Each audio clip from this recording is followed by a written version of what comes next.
Damn it, something's going on, Peggy said loudly next to me.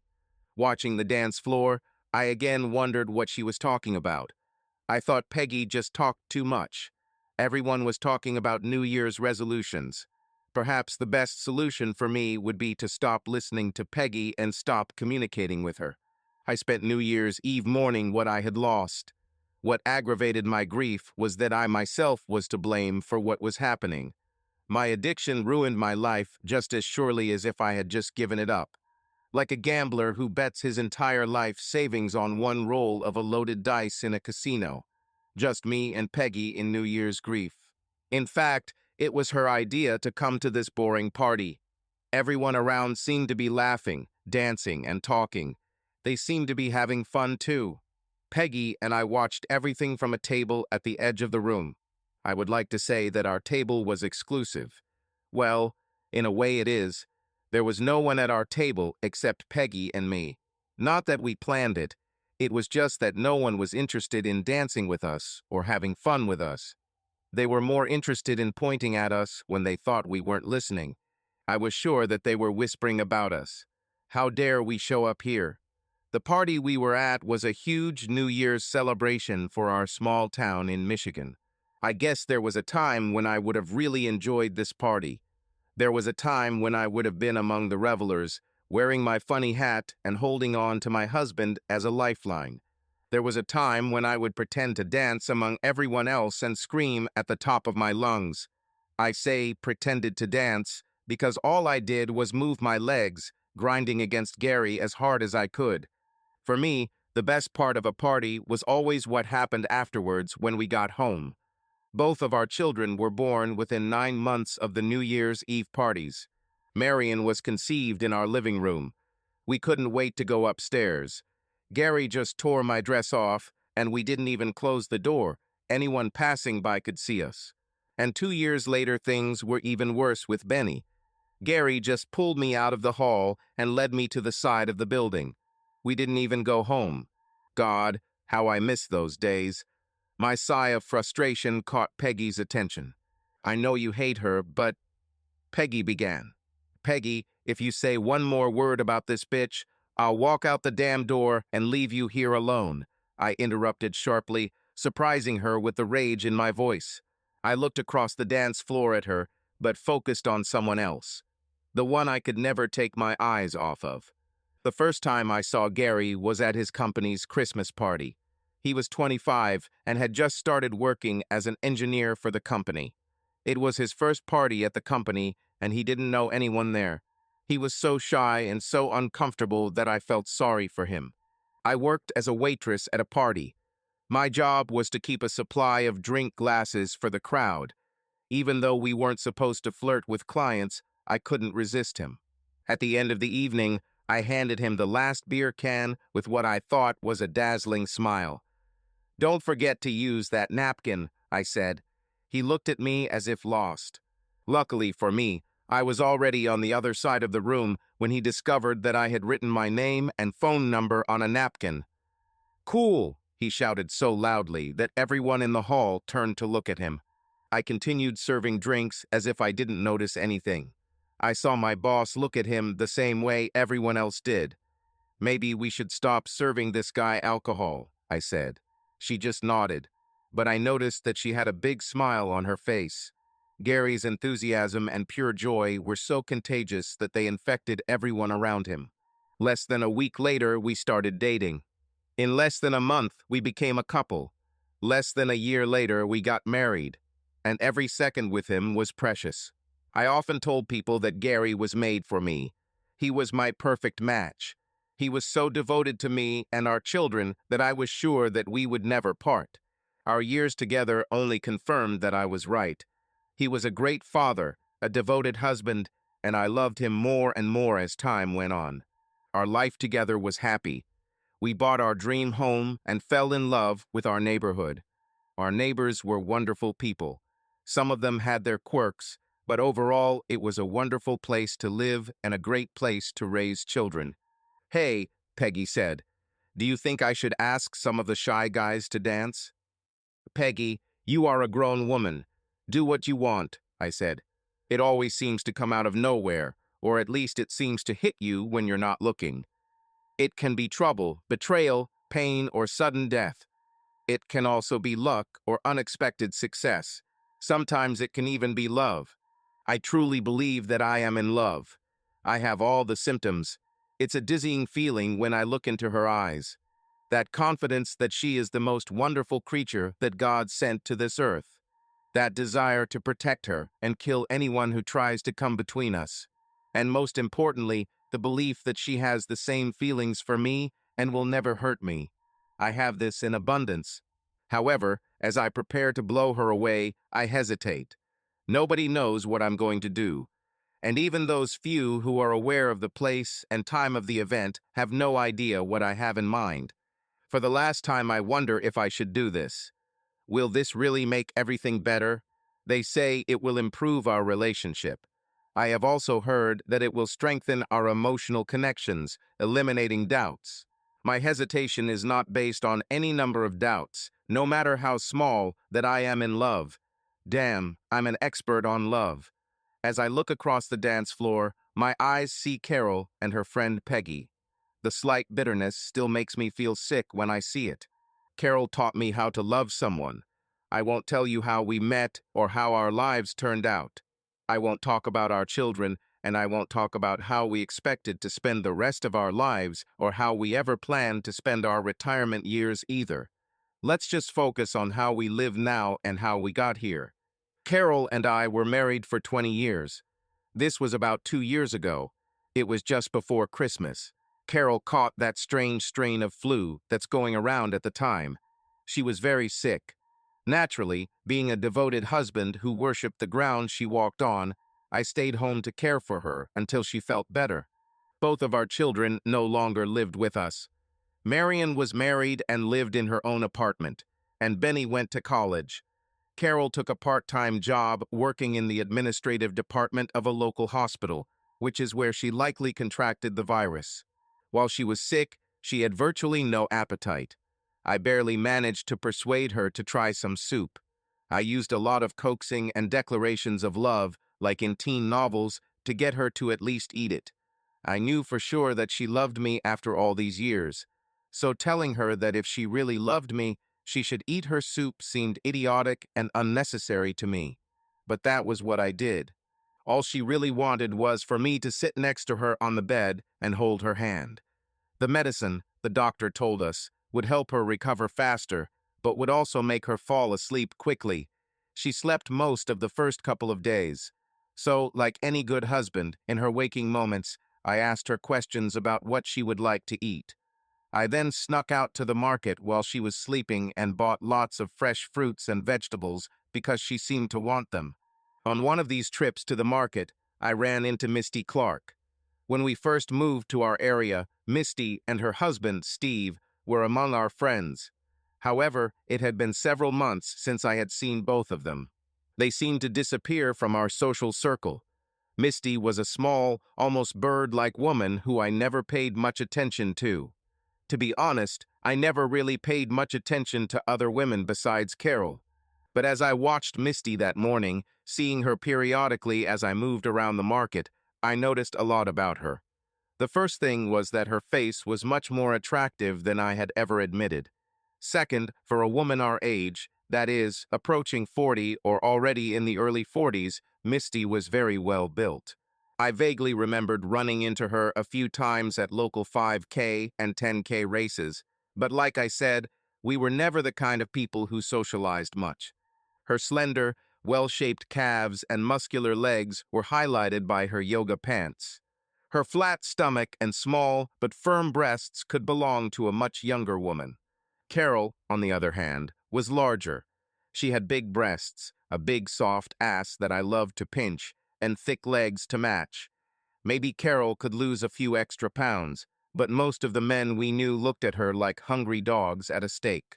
But surprisingly, I found myself sneaking glances at her every time I saw her in the market. "Don't worry, she won't talk to you," Sheila Phillips said over her shoulder. "Ever since she and Steve got divorced, she hasn't talked to anyone," she continued. I had no idea they were divorced. As I continued my shopping, I thought about divorces and how she must feel. I wondered why they separated. I also wondered how this could remain a secret in our small town. Oh, we had a lot of curiosities and oddities, but we were a pretty close-knit group of families. So what happened to most of us was common knowledge. For example, we had a group of people who lived in open marriages. They didn't insist that everyone join them. It was quite random. They dropped hints, and if you shared their views, you could join their meetings. If you weren't ready for casual sex, you simply avoided the bedrooms and stayed on the ground floor or in the courtyard. As far as I knew, it was only for couples and only by mutual consent. That is, no single men were allowed. However, in this case, single women were also not allowed. In rare cases, a married person, with the permission of her spouse who came with a partner, could also participate. I think this rule helped when one spouse wanted to try something new and the other didn't. However, having permission from the spouse ensured that these actions were unlikely to cause problems. Carol and I were very heavily recruited. We've heard all the usual crap about how sometimes having sex with someone other than your spouse helps spice up the relationship. We have heard of how this has sometimes helped save marriages that were becoming dismal. Another good argument was about how sex, by becoming just a normal human physiological function, completely separate from love, actually strengthened the love between two people. And finally, there was the claim that sex is simply a physical act and does not necessarily have to be about love. I never liked how the word sometimes kept popping up in their answers. It didn't sound particularly appealing to me. I laughed at the whole thing and didn't take any of these statements seriously. So after a while, they just realized we weren't interested. Misty and Steve were another couple who didn't participate. I often joked with Carol that she could destroy this club. "Honey, if they ever see your breasts, all these guys will fight for you," I told her. "They'll have to disband the club." "Gary, you're so stupid," she always said. "Nobody wants this body but you." I was so absorbed in my thoughts that I didn't pay attention to where I was going. And of course, the person I bumped into was the one I was thinking about. "Sorry, Misty," I said. I separated our shopping carts. "Nothing, Gary," she said. "I know what you're going through. I was lost when I first found out. You know, it doesn't seem like it, but everything gets better. It just takes time. You just have to give yourself time to realize that you didn't do anything wrong. Hold on. If you need someone to talk to who understands what you're going through, call me." She walked away after those words, leaving me standing there wondering what the hell she was talking about. "Damn it," said the ever-curious Sheila. "For almost a year, I have never seen this woman talk to anyone. What did you say to her?" "I didn't say anything," I replied. "She talked all the time. Sheila, do you know why she and Steve divorced?" "I have no idea," Sheila said. "They kept everything secret. They even hired a divorce lawyer from out of town. She got the house, but that's how it usually happens, I guess. Tell me if you find anything, okay?" This conversation with Misty left me perplexed. The whole situation seemed pointless. She was so sweet and so beautiful. I just couldn't think of a single reason why any man would want to divorce her. I returned home to my sleeping beauty. When I arrived home, she was still sleeping. I sat down next to her, but I couldn't stop thinking about that mysterious conversation I had with Misty. The more I thought about it, the weirder it all seemed. A few minutes after I settled into my chair to think about it, Carol woke up. "Darling, where have you gone?" she asked. "Only to the supermarket to buy something for my girlfriend," I said. "Your only girlfriend, I hope," she grinned. "You always have been, and you always will be," I said. This made her smile. I fed her some more soup, and she lay down, trying to go back to sleep. Her complexion improved, and she began to talk more. This also encouraged me. But for some reason, I felt like there was an unresolved question in my head. "Carol, while I was at the market, I ran into Misty Clark," I said. Her eyes immediately flew open, and she squeezed my hand tighter. Her body tensed. Suddenly, I became even more wary. Whatever it was, Carol knew something about it. "Did you know she divorced Steve?" I asked. The tension in her body increased even more. Even though she was pretending to try to go back to sleep, I knew her yawns were fake. I just didn't know why. However, I had a feeling. My instinct told me that this was connected with some kind of female feud. Women decide all the time that they don't like other women, and sometimes it's because one woman doesn't like the other woman's friends. I was pretty sure it had to do with Peggy. I didn't really like Peggy either. She was a slut. I hated that Carol was her friend, but I couldn't choose my wife's friends. I waited for Carol to tell me how much Misty hated Peggy. However, she didn't say a word. Her whole face tensed. "So what were you and Misty talking about?" she asked. "Nothing really," I said. I got the impression that she wanted to tell me something, but she didn't say much. "Honey, I've heard bad things about Misty," Carol said. "I don't know why they got divorced, but I heard that she became unfriendly. I want you to stay away from her. I think she's gone crazy." After a couple of days, when the worst of the flu had passed, Carol seemed strong enough for me to return to work. The office only had a minimal staff to work on projects that were due to be completed early in the new year. I went to lunch alone. My goal was to just grab the sandwich, but that didn't quite work out. I was heading to my car when a woman ran past me. All I saw were long, tanned legs and firm buttocks. I opened my mouth in surprise. To my surprise, she turned around, looked at me, and stopped. It was Misty. "How are you holding up?" she asked. "Misty, I don't understand what I need to hold on to," I said. "Aren't you divorced too?" she asked. "Why should I asked, confused. "Okay," she said. "I've already said too much. I'm sorry, Gary, you're a good person. You deserve better." And then she ran away, leaving me standing there in confusion. Throughout the day, I could not concentrate on work. When I got home, I tried to act normal, but I was on edge. I watched Carol's every move. After dinner, I went to the garage to work on my latest project. I did a complete restoration of a 1967 Ford Mustang. My goal was to slightly modernize the body. I wanted to keep the same vibe, but with a more modern take on the classic. Of course, I was also going to completely upgrade the engine and transmission. In addition, I was going to completely redo the interior to make it more modern. At that time, I was still disassembling the car. Normally, I might invite a couple of friends to come and help, but I really wanted to think about it. After half an hour of work, I heard the phone ringing. It rang several times before Carol answered. I would never have thought to pick up the phone. Usually, if someone called our landline, it was for Carol. Whoever called me called my cell phone. It was probably Peggy. She called my wife at least 3 times a day. I picked up the extension tube and confirmed it was Peggy. The two of them were having a heated conversation. "Damn it, how did he meet her?" asked Peggy. "I have no idea," Carol replied. "But under the terms of the divorce, she is not supposed to talk to anyone about it." "What are you going to do?" asked Peggy. "I'm going to call Steve and tell him to put his ex on a short leash," Carol said angrily. "This tight ass already kicked us out of the club and ruined her marriage. Now she wants to ruin mine too." "Have you thought about my offer?" asked Peggy. "Come on, it'll be a one-time thing." "There's no way," Carol said. "And to be honest, I'm not sure I want that." "You think about it," Peggy laughed. "Let's talk later." When they both hung up, I was filled with rage like never before. I threw a wrench across the garage. It's good that the garage walls were made of brick. The wrench bounced off and knocked some car wash products off a nearby shelf. "Gary, honey, are you okay?" Carol called from inside the house. "Better than ever," I said, and I meant it.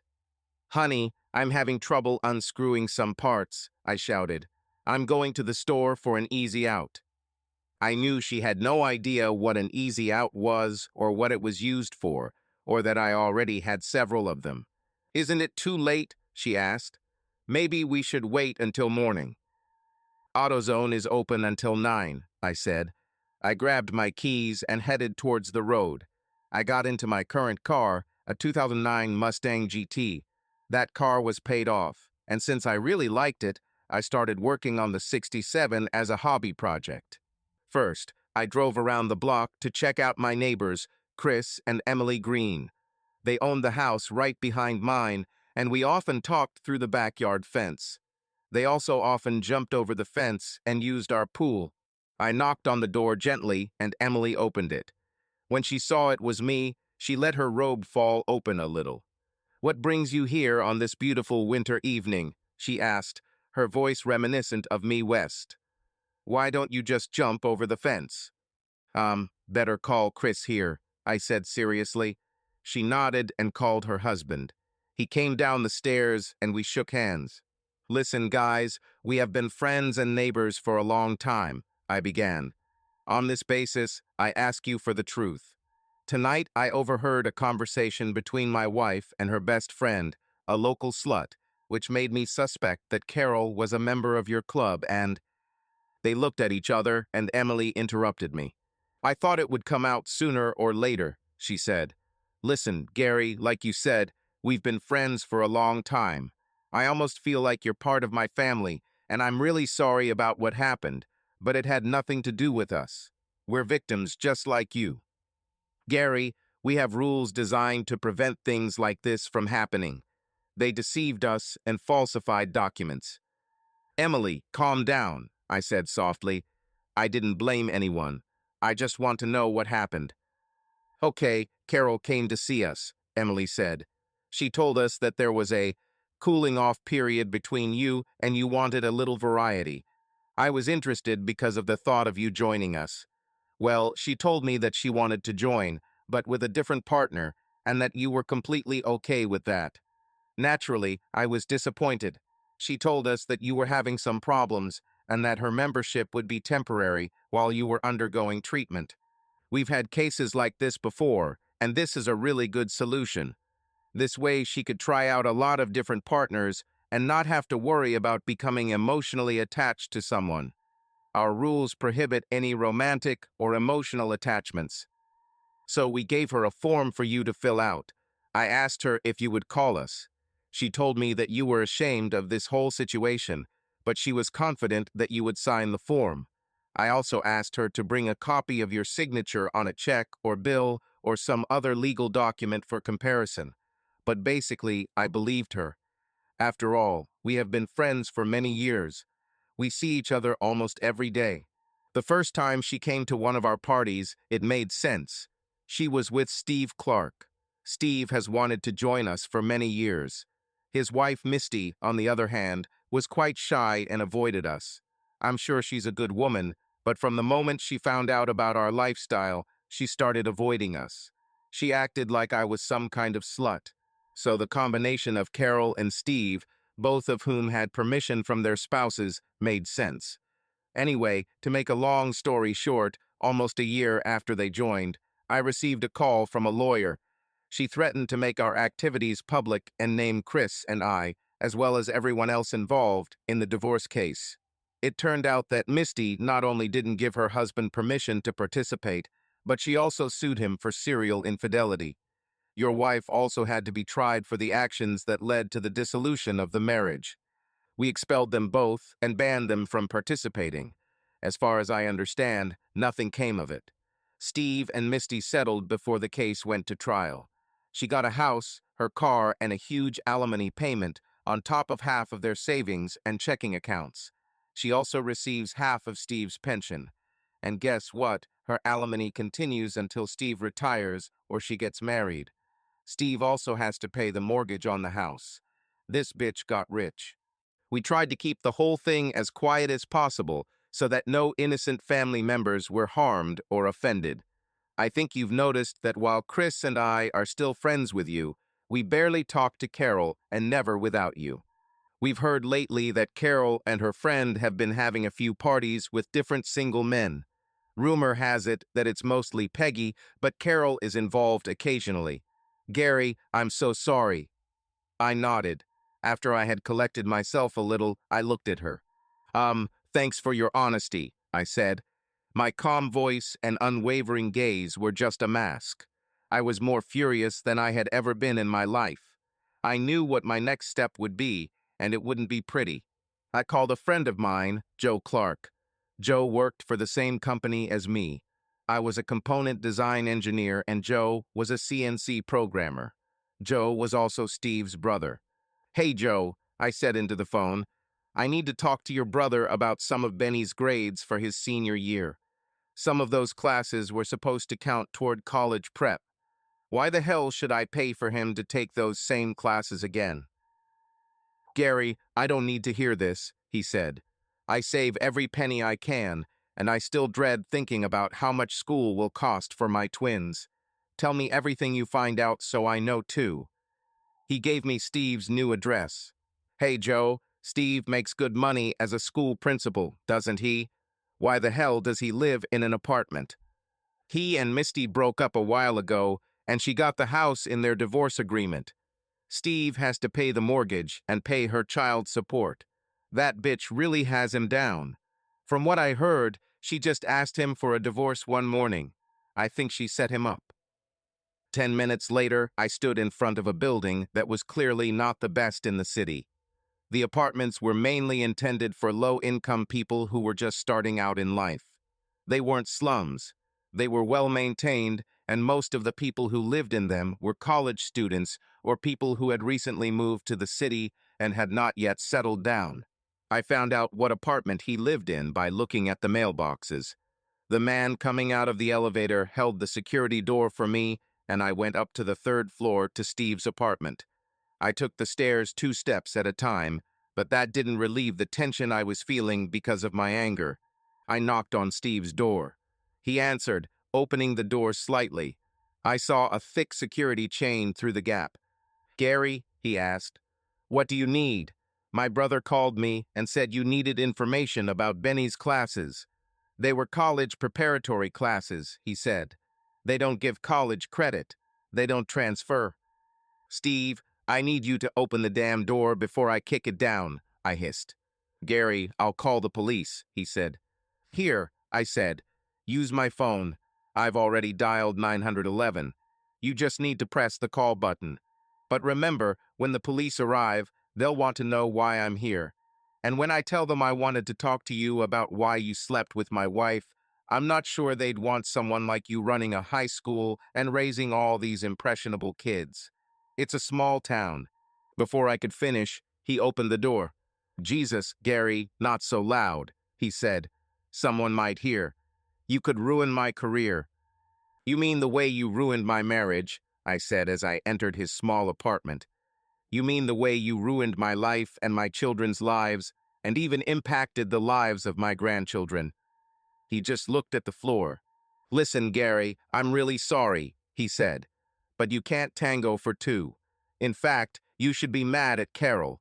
And your marriage isn't broken. You're still together. You'll be fine. In time, you'll forget everything. Do you know what I'm going through? I'm paying for this. Believe me, I'm paying for what I did." My first blow made his head snap back so that he didn't understand what had happened. The second blow knocked him down. I made a cup of coffee and sat down in a chair to wait for him to wake up. When he came to his senses, I leaned over him. "Steve, don't tell anyone what happened here," I said. "No one. Got it?" He nodded his head weakly. "Carol will call you. You won't tell her that I know about you too. Right now, she doesn't even know that I know. She will call you to put pressure on Misty. I met Misty at the market today, but Misty told me Carol didn't say anything. When I told her I saw Misty, Carol panicked, and I overheard one of her phone conversations with Peggy. She was talking about us getting kicked out of the local club, so I talked to Emily. And Chris, they told me everything. If you care about your career at all, you should never tell anyone what happened between us. I'll run you out of this town so fast you won't even have time to blink. But as long as you keep your mouth shut, we're done with you, okay?" "Okay," he muttered. "Gary, I'm really sorry." "Steve, one more thing," I said. "I really need to know. Misty is about 5 years younger than Carol. She's prettier. She's slimmer. She's boring," he said. "I've known her since she was only 20 years old. I was her first. She must have read too many novels as a teenager. She wants candles, cards, and hugs, no experiments or other partners. If I even looked at the other woman, she burst into tears. Carol has those big breasts. Misty's breasts would fit in a teacup with room to spare. After sex with Misty, she needed to cuddle for hours, and then she wanted to fucking talk. She is an old woman in the body of a 30-year-old. It's a pity that I even married her. Like I said, boy, I'm paying for it. Then I went home. I went directly to the garage. Carol came out to see what was happening. She hovered around me, wearing only a robe. I had so many thoughts. I was sure Carol was paying Misty some kind of settlement. About 8 months before Benny graduated from high school and left for college, Carol took a part-time job. She told me she just needed something to do since the kids had both left home. I often joked about how little she actually earned.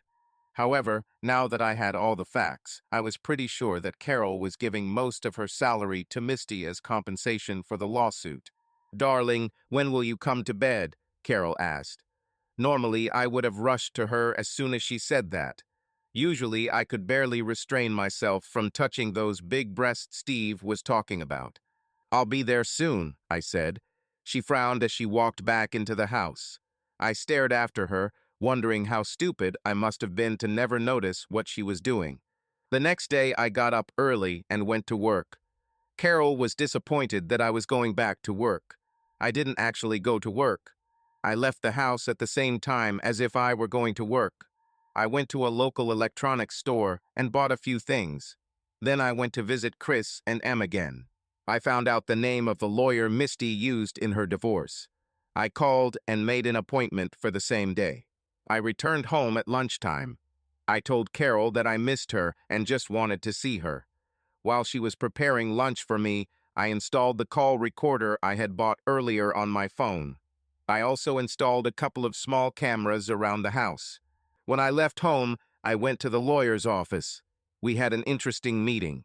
Before I left, she told me that she would easily take my case and could offer a discount because most of the legal work had already been done. She also told me that the facts of Misty's divorce, including Carol's role in it, were already part of the court record, so I could easily prove infidelity without much effort. "So don't do anything stupid," she told me. "What makes you think I'd do something stupid?" I asked. "Two things," she said. "You work as an engineer, right?" "Yes," I said. "But that doesn't mean I—" "So why do your knuckles look all bruised like you're a bouncer?" she asked. "Okay, what's the second one?" I asked. "Your look," she said. "You look like you really loved your wife, and this whole thing has ruined you. It seems like you want to hurt someone for hurting you. In these situations, men need to prove that they are still manly. They do this by beating those who took what was theirs. In your case, you could end up in jail, and in fact, what they got was given voluntarily. I've only seen that look on someone's face once before, and it didn't end there. Fine." "When was it?" I asked. "Misty's," she said. "I know it's hard to believe, but she was once a really sweet woman. She was a little shy, but she was sweet. She grew up in the country on a farm. All she ever wanted was to have a man who would love her and who she could love back. What her husband did destroyed her. I tried to be friends with her, but she doesn't talk to anyone anymore. It's sad, really." "I know how she feels," I said. Over the next few days, I checked my phone records daily.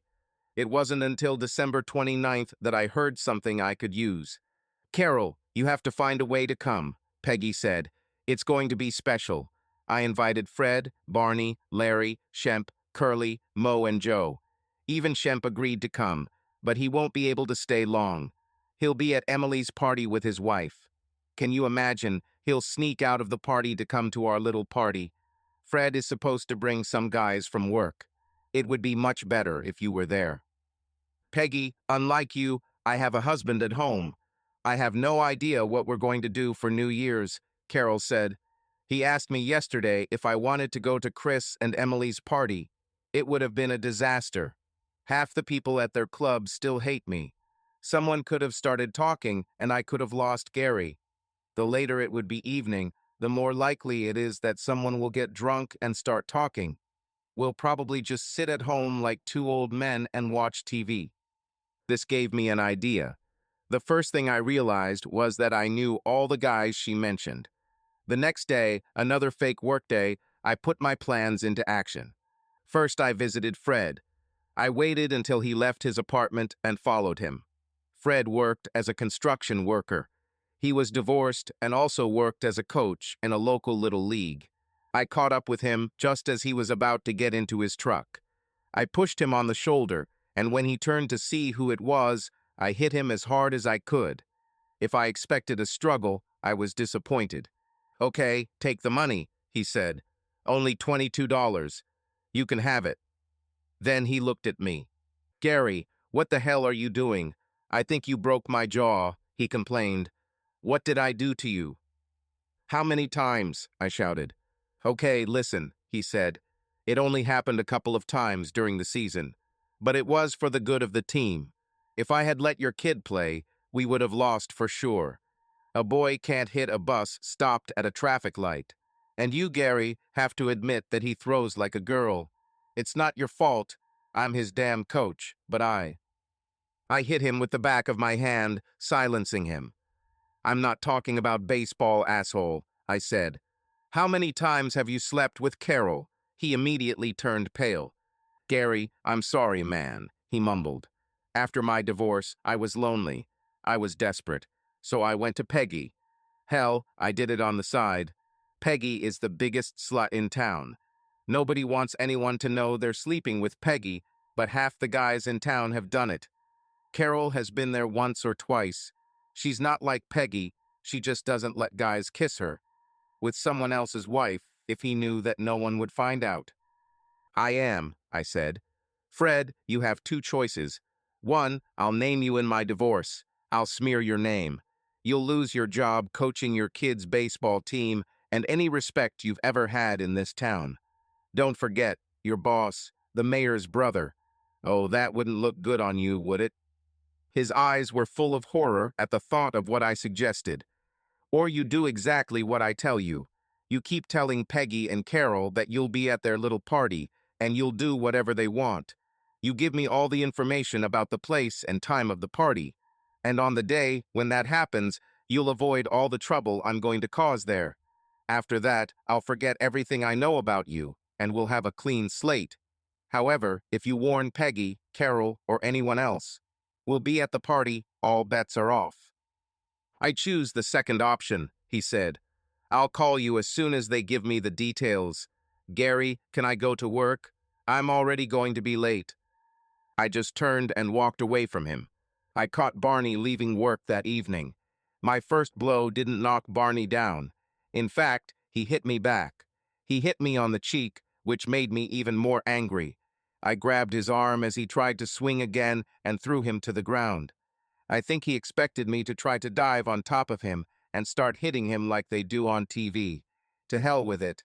I hit him in the ribs as hard as I could. I was sure I heard one or two of them crack.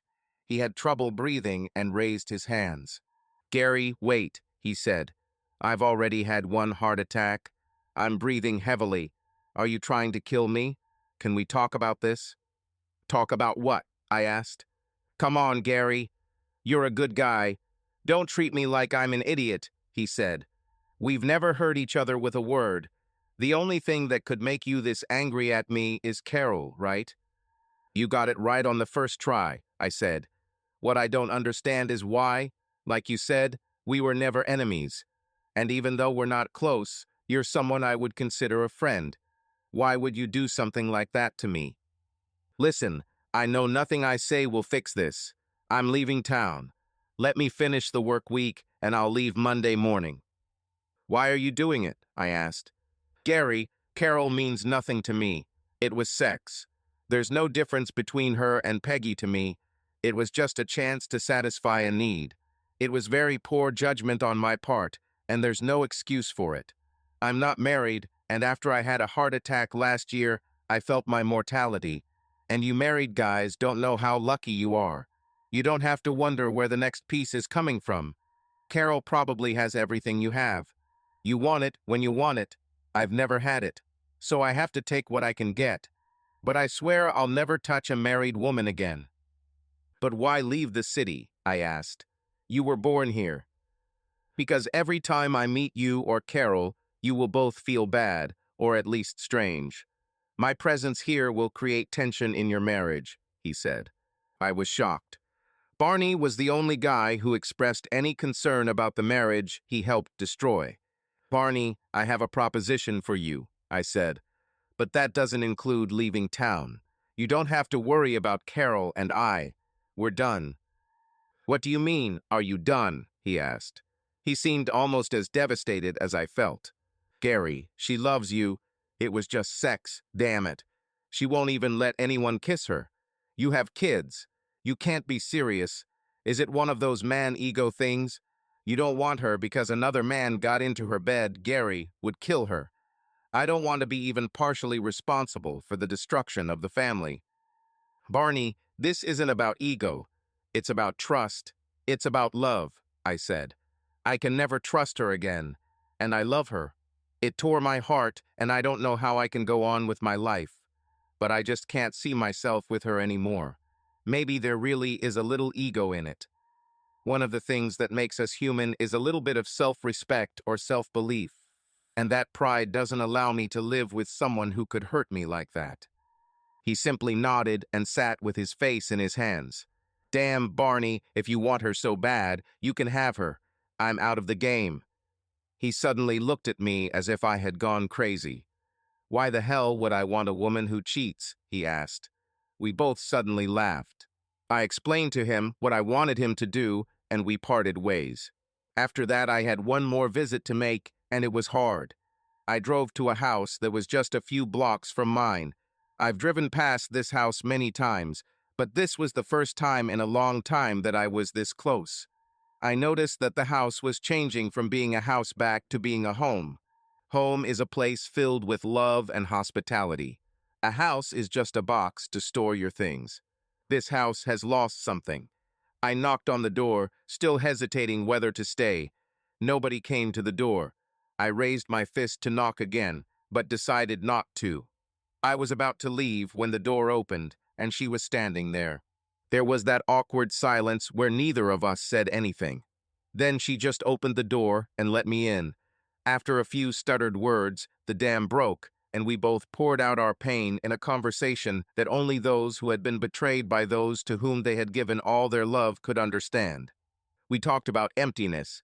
She assured me that she never leaves, at least not for her.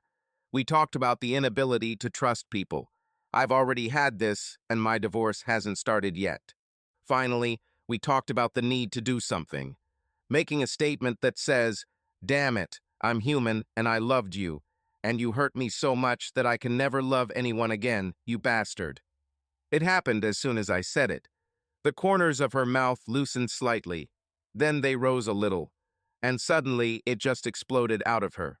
A full-blown smile that lit up the room and reminded me that without that seemingly constant serious expression on her face, she was truly a beautiful woman. Misty, I said, you took revenge on Steve. You kicked him out of the house, and he's still paying for it. You took most of his money. He lives in a crummy little apartment downtown. However, how about this to get revenge on Carol, too? I would love to do that, she said, but the terms of my divorce and my civil suit against her prohibit me from telling anyone about the role she played in the destruction of my marriage. No offense intended, but I hate her. I explained my plan and her possible role in it, and she laughed again. That sounds really cool, she said. But how do you know that she will go? She is very careful when it comes to your marriage. On the way home, I was thinking about this very problem. So far, Carol has only expressed the fact that she cannot go to Peggy's party. She insisted that we would probably spend New Year's together. And then I had an idea. I realized that all I needed to do was let what was happening come full circle. Not only would it give Carol the opportunity to go to the party, it would also give me a way to avoid having sex with her until I got rid of her. As soon as I got home, I quietly entered the house and went straight upstairs to bed. When Carol found me, I pretended to be fast asleep. I kept a heat pad under my pillow. When Carol felt my forehead, she said I had a fever. You gave me the flu, I groaned. The next day was December 30th. I made a big show of calling work to let them know I wasn't coming. I had my iPhone in bed with me. I could access call recording through the app on it. So every time Carol got a phone call, I could listen to it. I recorded and listened to Carol's conversation with Barney, where he told her everything he wanted to do to her. This phone conversation will be used perfectly against her in court, and Barney did a great job with it. He really warmed her up. However, Carol had her limits. Most of the things he wanted to do to her, she said he couldn't do, but she agreed for him to sleep with her first.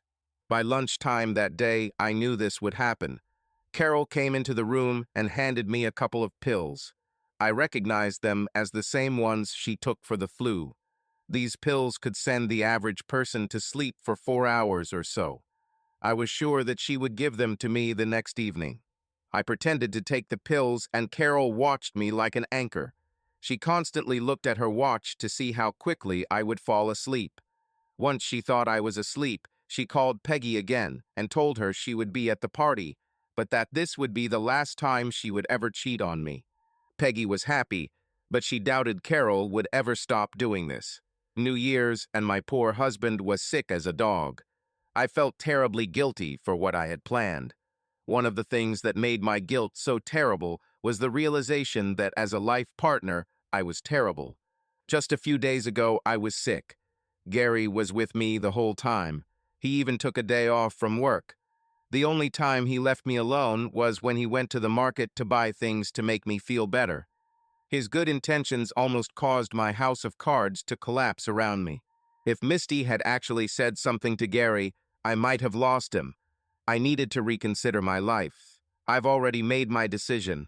I told Peggy that no matter what happens, this New Year's party will be the last time I ever cheat on Gary. Watching my poor husband lying in our bed made me wonder again why I even started doing this.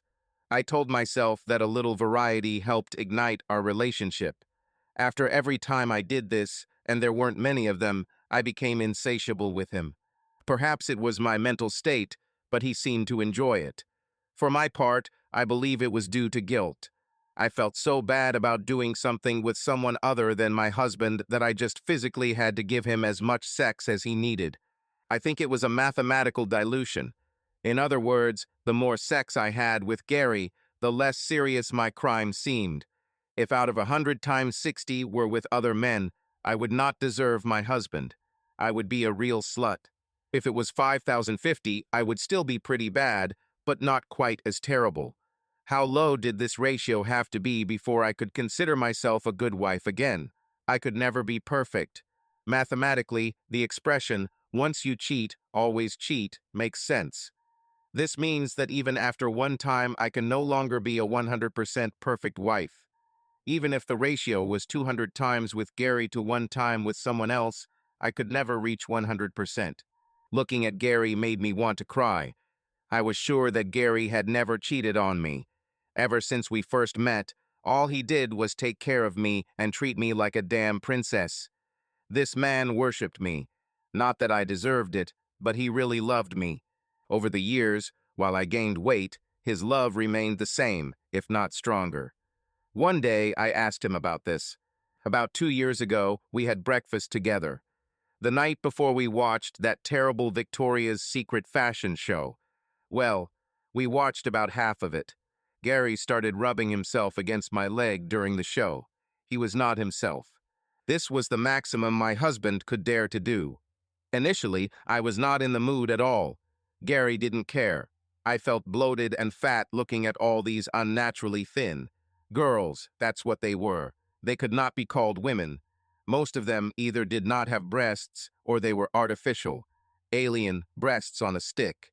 However, watching them jump around the stage in their underwear and those funny damn wings made me feel like an elephant. What are these damn wings for anyway? I just didn't understand. But apparently Gary understood. He touched me everywhere. He touched and kissed me, and I knew he was representing one of those models for me. Probably a blonde with behavior problems who always stuck her tongue out at the camera. And okay, I liked it. But the next morning I needed to know. So, Gary, did you really have that good last night? I asked. Which of these girls were you imagining instead of me? I was almost in tears. He looked at me and started laughing. You're kidding, right? He asked.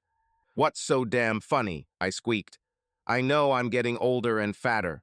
You can't bounce off my ass like a cord anymore, and my breasts are starting to sag. My legs are thicker and... Carol, shut up, or I'll burst laughing, he said. Last night, when we were watching TV, the only thought in my head was how lucky I am. Your breasts are much bigger than those women's, and most men will always choose bigger breasts if given the choice. Your breasts are even bigger than when we got married. It's like an investment. You're happier if it grows and becomes more valuable every year. And you know I love your ass. I can barely keep my hands off it. It's big and soft, and I love kneading it. Honey, I hate to tell you this, but you could never bounce off your ass like from a quart. You can't do that to anyone's ass. It was proven on one of the human shows on Spike TV.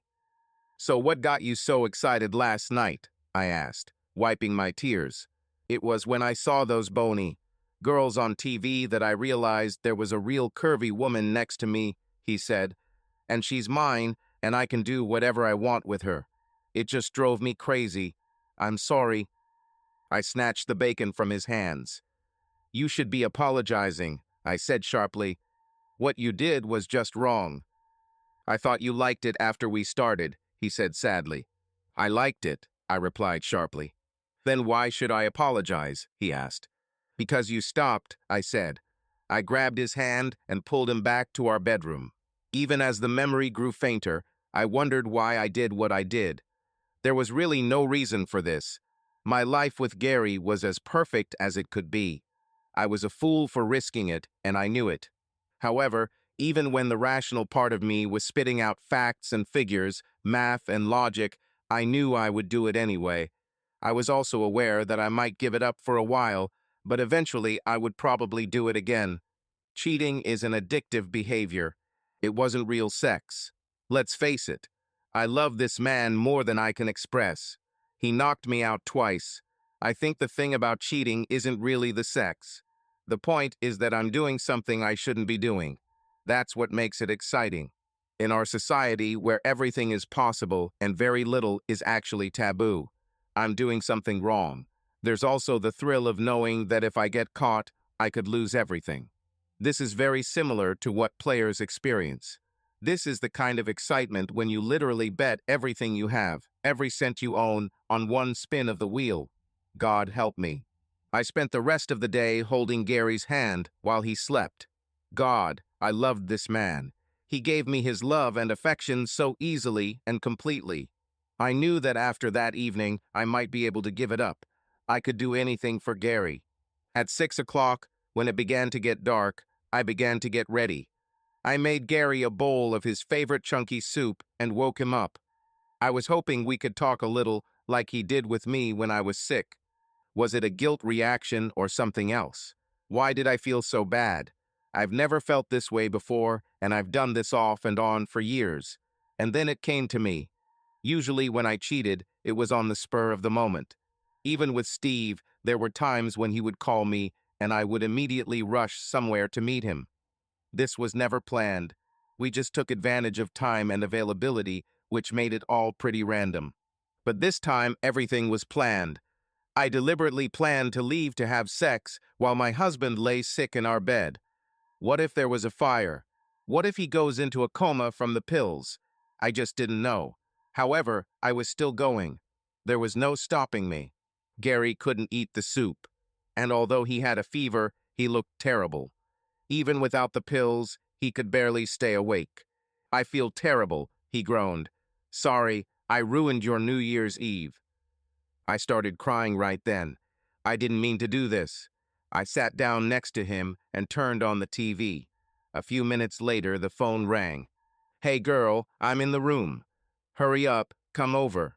Steve, Fred, and Barney are on their way. Gary was already snoring. To be sure, I woke him up and gave him a glass of water and 2 more tablets. He had to sleep until morning. However, I didn't intend to leave for long. I planned to stay at the motel for an hour or so and be back at Gary's house by 9 p.m. I didn't change clothes or shower or anything like that. I just took my purse and left. I saw no reason to bathe or dress up for any man other than my husband. Gary received special treatment. No one else received this. I arrived at the motel and knocked on the door. Standing on the street in front of the hotel room door, I felt naked and hoped that no one could see me. My car was parked right in front of the motel. This was another risky move, but I didn't dare park it anywhere else. It was a really lousy area. I could have been robbed or... It was a stupid idea. The door opened, and surprisingly, only Peggy was in the room. I looked around, and it didn't look like a party at all. Peggy was wearing a silk robe and underwear. There was ice cream and beer on the table, as well as a bowl of Doritos. "We'll have a good time," she said cheerfully. "By midnight, we'll be so exhausted we won't be able to walk." "You mean you will?" I said. "I'll be home in my bed with my husband by 9. She just smiled at me. "You'll change your mind in the process." Half an hour later, we were still sitting, looking at each other. We wondered what the hell was going on. Fred, Barney, and Steve were supposed to arrive early. Finally, at 8 o'clock, Mo and Shemp arrived. Peggy caught me looking at her watch. "Don't even think about leaving me here alone," she said. There was no love, no care, only sex. While I was watching Peggy, I suddenly noticed something. There was a small, rounded piece of glass sticking out of a pot of flowers by the door. He was directed into the room. It could have been a camera. The door opened, and all hell broke loose. 2 women ran into the room and started screaming. One of them was a very fat woman, and the other was typical white trailer trash with heavy makeup. It soon became obvious who they were. Then 2 more women came in, and the screams intensified. The first 2 women grabbed Peggy off the couch and started beating her. Peggy tried to resist, but there were 2 of them, and then 3. I lost sight of Peggy when the last woman grabbed Larry off me and grabbed me by the hair. I don't know if I lost consciousness for a moment, but suddenly there were 4 or 5 policemen in the room. They separated us and took us all to the police station. Judging by the timing of the women's and police's arrival, everything seemed planned. Someone set us up. After receiving medical attention, I was taken to a local hospital for X-rays and subsequent treatment. I was sent back to the police station where I gave a statement about that evening. After giving my testimony, I was placed in a cell. Unsurprisingly, my cellmate turned out to be Peggy. "Well, it's boiling," she said. "I'm just starting to feel good." Her face was covered in bruises. I just looked at her. "Did you tell them the truth?" she asked. "I just told them that we were having a little party on New Year's, and these crazy women burst in and started beating us," I said. "Well, that's close enough to the truth," she said. "We didn't start the fight, and we didn't even have a chance to defend ourselves, so we can't be charged with assault. With luck, we'll be out of here in an hour or so. If not, I'll call Steve and ask him to buy us out. Your husband should still sleep, and I don't have it, so we should be safe." "It's like you've done this before," I said. "It happened once or twice," she said. "Women are so possessive. They get very upset if you seduce their husbands. They act like they own them because he put a ring on them." "So how do I explain my face to Gary?" I asked. "I have an idea," she said. "Just tell him I came and tried to get you to go to the party with me. You refused, and we had a fight, and I beat you up. I won't come visit you for a while, and he'll think we're being tolerant of each other. We can't have a friend." However, this didn't work as expected. The prosecutor was very creative. He accused us of using a public or private building for lewd behavior in a place or area that was not zoned for it. This carried a heavy fine or 3 years in prison. We were scheduled to appear before a judge on Monday morning. Our bail was set at $10,000 each. Steve needed to find $20,000 to get us out. Peggy called Steve, but he didn't answer. When she returned to her cell, she was in tears. "It was Steve," I said. "He set us up. Did you know there was at least 1 camera in the room? I didn't notice it until those women burst into the room. You know, those women are married to Mo and his friends. They must have been trying to catch one of them or all of them for treason. How did you know Steve was involved? She asked. Camera, I said. Think about it. Steve was the only one who came into the room before I arrived. He set up the camera, and then he never showed up. Fred and Barney didn't come either, she said. He probably warned them, I said. But why would Steve do this to us? She asked. Probably because of the money, I said. After his divorce, all of Steve's money goes to his ex-wife. These women probably paid him to set us up. At this time, an unpleasant man entered the room. Good evening, ladies. I'm your court-appointed lawyer, Herman Weaver. I'm here to offer you a deal. In exchange for not pursuing assault charges against the wives of the men you, got involved with sexual intercourse, they agree not to sue you or mention you in their divorce cases. What about the charges against us? I asked. They're not the ones blaming you, he said. The prosecutor does this. Sorry, but this is an election year, and he needs to show that he is fighting crime. I am trying to negotiate with him about you. However, he will need something in return. Peggy smiled. Okay, let him come in, she said. I'll take care of it right here, and we can leave. The man looked like he was going to turn green. He looked at Peggy as if she were some kind of disgusting insect. These women have never been convicted of a crime before. They are respected women in the community who have simply taken the law into their own hands. They were extremely emotional and motivated by the preservation of their marriages and families, he said. Regardless of your decision, they probably won't see jail time. Judges are sympathetic to cases like this. They will most likely receive community service. Your help in this may make the judge more favorable to you. But I'm also married and have never committed a crime, I said. In fact, I need to go home. My husband is very sick and home alone. However, you were in a hotel room having sex with several men, he asked. I felt terrible. I'll be back in a few minutes. You need to think about what you want to do, he said. I moved to the other end of the room from Peggy. I was willing to do whatever it took to get out of jail before Gary woke up. This incident was a wake-up call for me. I'm done with cheating. A few minutes later, Mr. Weaver returned. He brought two women with him. One of them was the woman who beat me. Her tears flowed. Her makeup was smeared. She slouched and could not look me in the eyes. I expected her to apologize, but she didn't. I looked at her hands and her nails were freshly chipped and cracked. Her knuckles were badly beaten. This woman was clearly not a fighter. She was also physically smaller than me and looked very graceful. Don't you feel guilty about the way you beat me? I asked. I've never been in a fight in my life, she said. Her voice was quiet and squeaky. How long have you been having sex with Larry? She asked. Don't you understand that we have children? You're destroying the family. She started crying again. She clearly loved him. I took care of him for over 10 years. I gave birth to his children. I wash his clothes and cook his food and take care of him when he is sick. But he sneaks up on you. She rushed at me and Weaver had to intervene between us. I felt sorry for what I did to her. I'm sorry I had sex with your husband, I said. She looked at me. It doesn't matter, she said. She looked like a balloon from which all the air had been released. I loved him with everything I have, but I'm clearly not enough. You can take him. I made my choice. If you drop the charges against me so I can go home to my kids, Larry is yours. I don't want Larry, I said.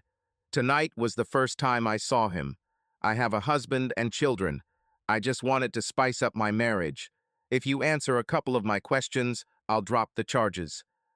What do you want to know? She asked. Oh, wait, sign the paper first. Weaver handed me a document, which I scanned and then signed, but held on to. I could hardly believe that the woman didn't trust me. I guess I deserved it. How much did you pay Steve to set us up? I asked. Who is Steve? She asked. The same thing happened to all of us. Earlier this evening, a woman called and said that if you want to catch the woman your husband is having sex with, come to this address. I took a pen, wrote down the address, and came. I don't know anyone named Steve. I was stunned. It had to be one of the other wives. Weaver came up to me and said I was free. How? I asked. Someone paid your bail, he said. What about me? Peggy screamed. He shook his head. Get me out, Carol. I'll get you back, she screamed as I walked out the door. I spoke to the policeman at the counter. Who paid my bail? I asked. I thought it had to be Steve. Maybe he didn't want to deal with Peggy, but he and I had history. When the woman gave me my wallet back, I told her to release Peggy using my credit card.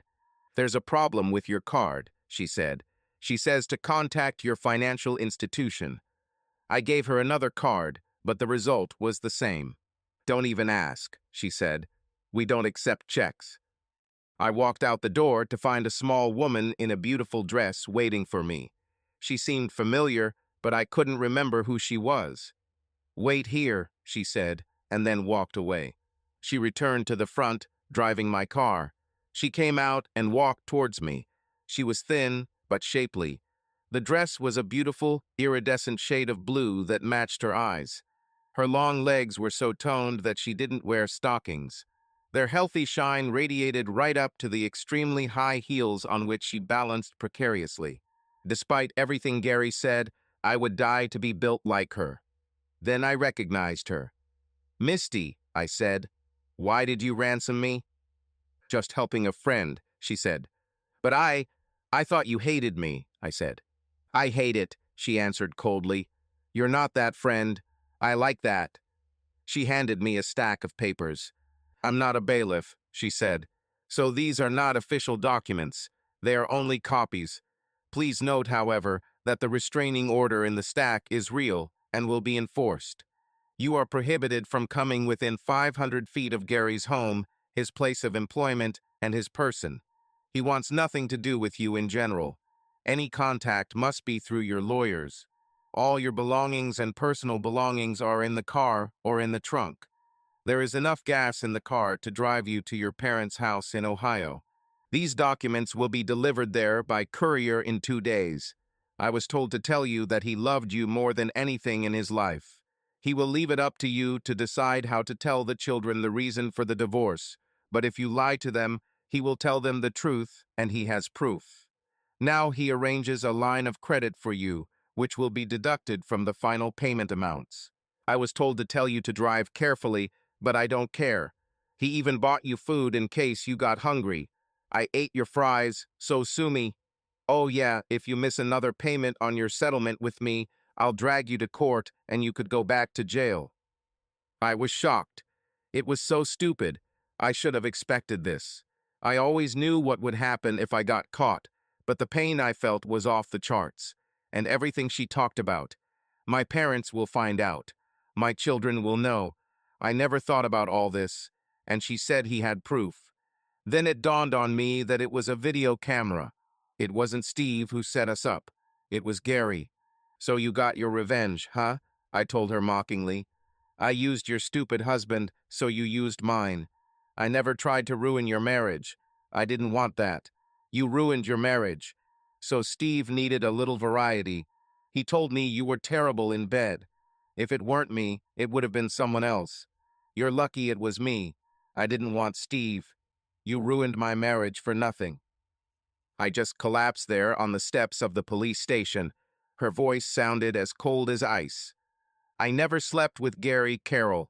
I was in love only once, and you ruined it. Gary and I are not, and have not had any relationship.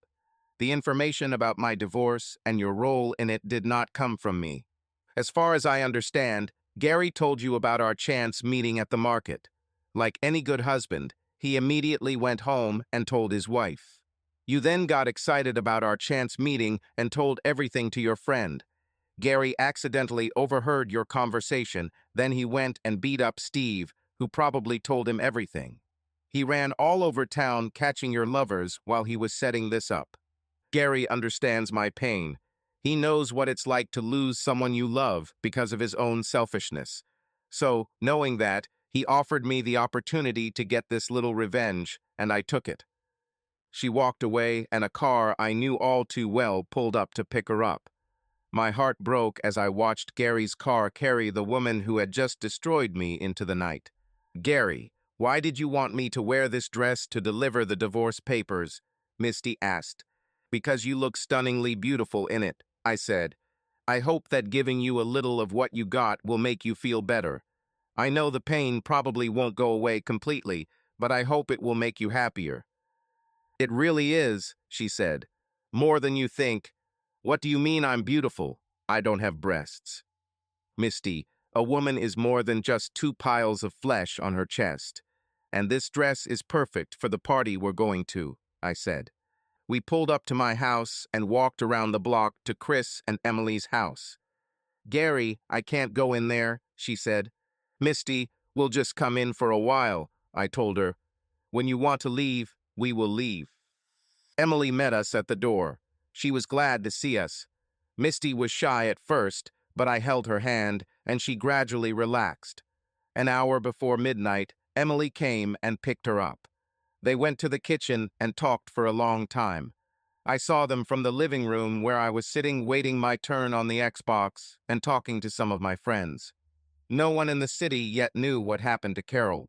There were couples and groups leaving the living room to retire to one of the rooms on the second floor, but no one cared. In most cases, these people did not leave with those they came to the party with. However, it didn't matter. The biggest surprise was that a little later, after Misty and Emily had left, a woman I barely knew approached me. "Gary, you're not here with Carol tonight," she said. "Does that mean you're free?" "Everyone will probably find out soon," I said. "Carol and I are getting divorced." "Then you probably shouldn't be alone," she said. "And he's not alone, Helen," Misty said. She came out from behind me and took my hand possessively. "And he's not available, but thank you for being woman enough to just come up and ask instead of sneaking around like some slut." It was the longest anyone had heard from Misty since her divorce from Steve. Across the room, I saw Emily giving her the thumbs-up sign. We were inseparable for the rest of the party. Everyone asked us about us. We constantly told them that we were just friends, helping each other get through bad relationships. Men approached Misty asking her to dance, and she politely declined. I did the same, but we danced together. Our dances were very modest. There was a lot of space between us. At midnight, as we watched the big ball fall on the big TV screen, everyone there kissed the person next to them, regardless of whether they came together. Helen stood next to me until Misty stood decisively between us. "Don't even think about it," she said. When the countdown began, I felt uneasy. "We don't have to," I began. "I haven't been kissed in over a year," she said. "Misty, I don't want to spoil anything," I began. "Shut up, Gary," she said. She grabbed my head and gently pulled me towards her. Our lips met, and it seemed that time had stopped. I even felt dizzy when we stopped kissing. I couldn't believe that less than an hour after sending my cheating soon-to-be ex-wife out of town, I was kissing another woman. News of my divorce, as well as that of Larry, Mo, Curly, and Shemp, spread through the city like wildfire. Both Carol and Peggy received 6 months in prison and a year of probation. The prosecutor wanted to send a message that any crime would be convicted in our city. It did not help. He lost the election for re-election. Because of her criminal record, my evidence, and her involvement in Misty's divorce, the judge gave me our house, 50% of our current assets, and a minimum of 2 years of child support. I put all her money into an account for Carol and gave it to her through her parents when she got out of prison. For some reason, Misty and I remained close. We were supposedly just helping each other through the pain of divorce. We spent a lot of time together. It's been a very busy weekend for us. She would come over to help me clean my big house, and then we would go to her house to do some gardening. After that, we went to dinner or took a walk. In winter, we stayed at home and watched movies. We never had any problems, and Misty was, without a doubt, the sweetest woman I have ever known. Even my children accepted it. "God, some guy will be happy to be with her someday," I told my daughter. I think Misty heard it because her smile lit up my backyard. Guys always asked me about her, and I told them we were just friends. I was so tired of guys hitting on her and interfering with our communication that I finally told her that she was over her divorce and maybe should consider dating one of those guys who constantly harassed her. "So, do I have your permission to date?" she asked. I just nodded. "Do you mind if I do things with him and maybe spend the night with him?" she asked. I was annoyed, but knew I should start dating too.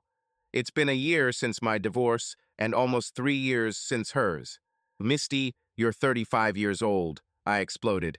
"You don't need my permission." "Gary, you saved me," she said seriously.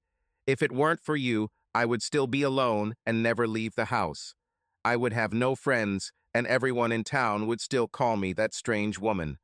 I owe you so much that I don't want to offend you. But like you said, it's time. I haven't had sex in years, and—" "Damn, Misty, you don't have to just rush out there and start." I started. She laughed. "So, Daddy, I can date, but I can't have sex, huh?" She laughed.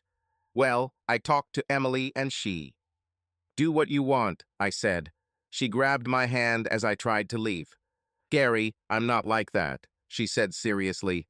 "I won't just go to bed with someone. I need to meet them and get to know them first. I need to make sure we have the same views on romance and love. I'm not interested in casual sex or recreational sex. I'm not Carol." "I'm sorry, Misty," I said. "You have the right to be happy." I guess I was a little jealous. She grinned. "Were you jealous?" She laughed. "We can't even go to a party without getting 4 or 5 proposals from women. Do you want to meet him?" "Meet who?" I asked. "The guy I'm dating," she said. "Actually, no," I said. "Why?" she asked. "Don't tell me we won't be friends anymore just because I want to start dating." "Misty, this guy doesn't want me around. I guarantee you," I told her. "He'll just have to deal with it," she said firmly. She grabbed my hand and led me to her couch. She took out her iPad and opened her photos. There was a large folder called My Best Dates. I looked at the photos, and most of them were pictures of places around the city, many of her alone. "Where is your boyfriend?" I asked. "He took these photographs," she said. "There's a really hot photo of us together at the end." "Hey, we were there," I said. "Yes, I liked it so much that I asked him to take me there too," she said. "Hey, I know this photo," I said. "I made it. I didn't feel comfortable, so I deleted it." "You made it on my iPhone, not yours," she said. "My phone sends every photo I take to the cloud and to my iPad and computer. Why did you feel guilty?" "Because it shows your butt and legs in those little shorts," I said. "I didn't want anyone to see." "It's weird," she said. "He likes my butt too. I always wear these shorts for him. Steve didn't like my butt." "Steve was an idiot," I said. I put down the iPad. "Come on, Gary. I like looking at photographs," she said. "I can't," I said. "I don't want to look at pictures of you and some fucking asshole. He hasn't even known you that long, and he's already making you show off your butt for him. I never asked you to wear those shorts. And, Gary, obviously we can't be friends anymore," she said. "Apparently, there are some unresolved issues between us. Emily thought that might be the case." "You're probably right," I said. "I'll find my way out." She seemed glad to see me go. My heart was in my throat. "Gary, God, you're stupid," she said. She jumped between me and the door. "Gary, look at this damn photo," she screamed. This was the first time we had a serious fight. She shoved the iPad right in my face. "That's the wrong photo, Misty," I said. "I know you think I'm stupid, but this is a picture of you and me, not you and Mr. Menyu's lover shorts." "That's the right photo, Gary. Why do you give yourself such a stupid nickname?" she said. I said. "Is it me? Am I this guy?" She simply nodded. "So you like my ass, huh?" I simply nodded. "Gary, did you mean what you said?" "What part? I said a lot of stupid things," I told her. "Well, you didn't actually say the words, but you hinted that you, loved me," she said. "I am to some extent, really," I said. And then suddenly her iPad fell to the floor and she found herself in my arms. Damn it, I was waiting for a kiss like it was New Year's at Emily's house, she said. That was over a year ago. I wanted to take things slowly because we've both been through a lot of terrible things, I said. God, Gary, the glaciers are moving faster than you, she said. That's why I had to do this whole dating thing. Emily said if I didn't push you, we'd never leave the friend zone. It was your daughter who gave me the idea of how to do it. She kissed me again.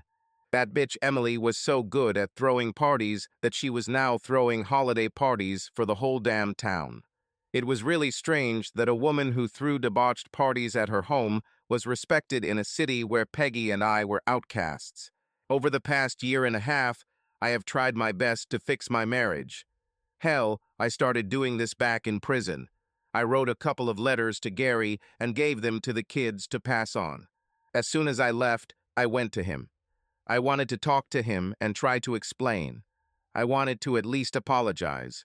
I approached my house on Saturday morning, just a few hours after release. I knocked on my own door, and to my surprise, the little bitch opened it. Carol, she said. Misty, I answered. Escaped from prison, she asked. They released me, I said. Restraining order, she said. Expired, I said. Oh, she said. And you? I asked. Helping with cleaning, she said. Why? I asked. He's a terrible cleaner, she replied. This place really needs a woman. Why do you? I insisted. We're friends, she said. We help each other get through divorces. Bullshit, I said. You want him. I kind of got it, she chuckled. Before I could think of a response, she closed the door in my face. I expected to come in and start a conversation. I expected him to call me a couple of chosen words, and then I would become very contrite and apologize over and over again. Then we would start a real conversation. The conversation would lead to sex and my marriage would go back to normal. I left home confused, tired, and irritated, but I was determined to return him. Over the past year and a half, I've tried more plans than coyote chasing beep beep. None of them worked. The closest I came to this was during my hospital stay. I was poisoned. I must have eaten something I'm allergic to. Anyway, I woke up in the hospital and Gary was there. For 3 days in a row, he sat with me throughout the visitation period. We could talk. He even invited me to stay at his home for a while after discharge.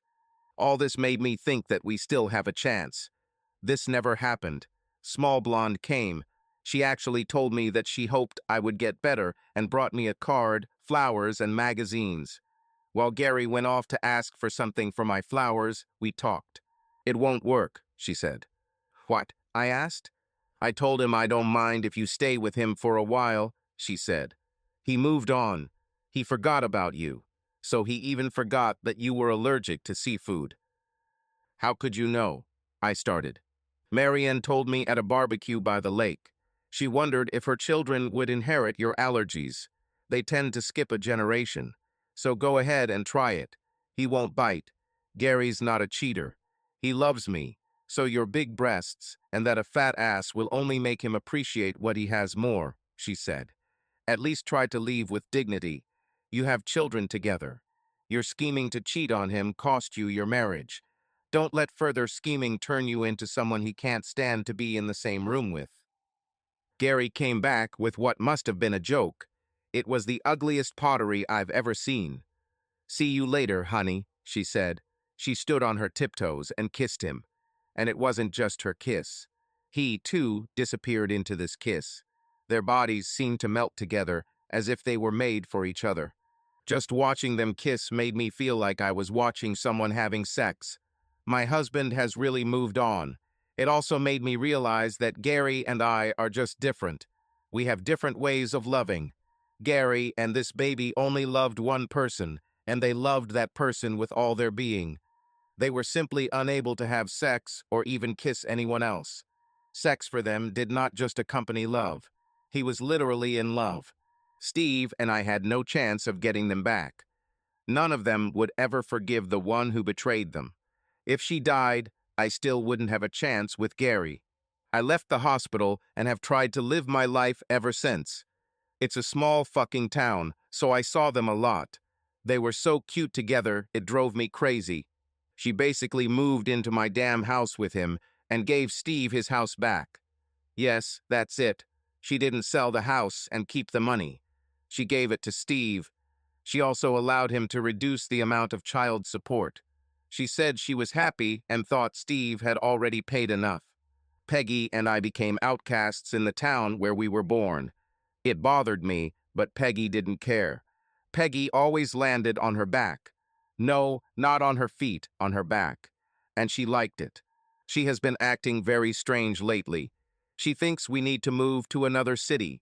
There just aren't enough men out there who are still willing to have sex with her. And now I found myself at this boring party, watching a nightmare unfold right in front of me. It was just before midnight, and the start of a new year was full of possibilities. However, there was no possibility for what I wanted. And then Gary did it. He got down on one knee, and everyone held their breath, waiting. They were waiting. She looked across the floor and saw me. For a moment our eyes met. "What the hell?" I nodded to her. And then, in the thin, squeaky voice of a Smurf, she told him, "Of course, yes, it's time." They kissed, and the entire city community exhaled unanimously. The countdown reached midnight, and everyone around was happy. I needed to get out of there.